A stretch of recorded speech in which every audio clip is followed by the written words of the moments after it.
Welcome to the Slop Temple. We pray this video helps.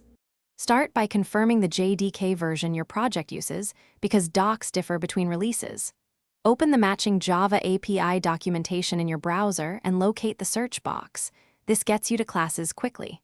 Once done, type the package or class name, or use the index when you only know a type. Make sure to note the package path at the top. It tells you where to import from. That first lookup saves time when you switch to code. Now inspect the class page thoroughly. Read the description to understand the intended role, because that guides correct use.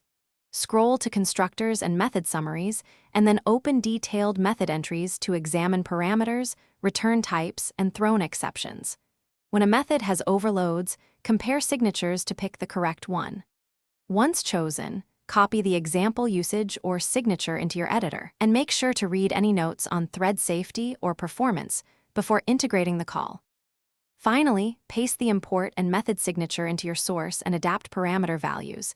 Compile or run a small unit test right away, because compilation reveals missing imports or wrong types. If exceptions occur, consult the documented throws clause to handle them properly. When runtime behavior differs from what you expect, make sure the docs match your JDK version and scan the notes for version-specific changes or known bugs, and if needed. Thanks for watching. Consider subscribing if we helped you.